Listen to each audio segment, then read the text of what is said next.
Finance ministry retired central government employees को दोबारा appoint करने के लिए बना रही है नए नियम। आइए जानते हैं डिटेल में।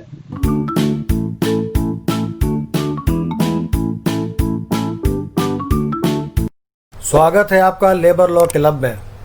फाइनेंस मिनिस्ट्री ने अपने मेमोरेंडम के अनुसार रिटायर्ड सेंट्रल एम्प्लॉयज को कॉन्ट्रैक्ट बेसिस पर रीअपॉइंट अर्थात दोबारा नियुक्त करने के लिए रेम्युनरेशन की कंडीशन तय करने का प्रस्ताव दिया है। उन्होंने कहा कि पिछली सर्विस के साख के आधार पर नॉमिनेशन और ओपन मार्केट एडवर्टीजमेंट के माध्यम से नहीं, अभ्यास के मामले के रूप में नहीं बनाया जाना चाहिए और बेयर मिनिमम पर रखा जाना चाहिए। वित्त मंत्रालय के एक्सपेंडिचर डिपार्टमेंट ने 13 अगस्त 2020 को दिए गए ऑफिस मेमोरेंडम में कहा कि मंत्रालय या विभागों ने बहुत से रिटायर्ड एम्प्लॉइज या कंसल्टेंट को कॉन्ट्रैक्ट के बेसिस पर अपॉइंट कर रखा है, परंतु ऐसे अपॉइंट करने के लिए वेतन भुगतान को विनियमित करने के लिए कोई भी समान दिशा निर्देश नहीं है। इसलिए एक्सपेंडिचर डिपार्टमेंट ने रिटायर्ड सेंट्रल एम्प्लॉयज को कॉन्ट्रैक्ट पर रीअपॉइंट करने के मामले में वेतन भुगतान के लिए नियमों का ड्राफ्ट तैयार किया है। साथ ही 10 दिन के भीतर मंत्रालय और विभागों से उनके सजेशन मांगे हैं। विभाग ने साथ ही यह भी कहा कि ऐसा महसूस किया गया है कि रिटायर्ड एम्प्लॉयज को कॉन्ट्रैक्ट पर अपॉइंट करने के लिए वेतन भुगतान पर सिमिलरिटी होने की आवश्यकता है।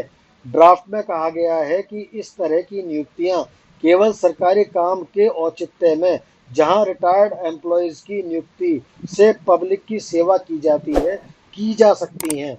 ड्राफ्ट में कहा है कि एक निश्चित मंथली अमाउंट स्वीकार्य होगी जो रिटायरमेंट के समय वेतन से मूल पेंशन में कटौती करके आई थी, उसे सैलरी कहा जाएगा तथा यह पूरे कॉन्ट्रैक्ट पीरियड में चेंज नहीं होगी। एचआरए का पेमेंट उन मामलों को छोड़कर किया जाएगा जहां कैबिनेट की अपॉइंटमेंट कमेटी द्वारा विशेष छूट दी जाती है।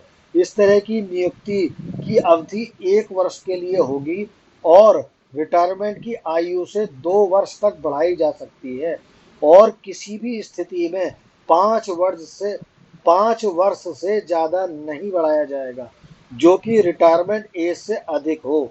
मौजूदा डीओपीटी नियमों के अनुसार रिटायरमेंट की एज से परे पुनः रोजगार की अनुमति नहीं है और सचिव के स्तर पर वेतनमान 17 के अनुसार पुनः रोजगार पर वेतन प्लस सकल पेंशन प्रतिमाह 2.25 लाख रुपये से अधिक नहीं होगी।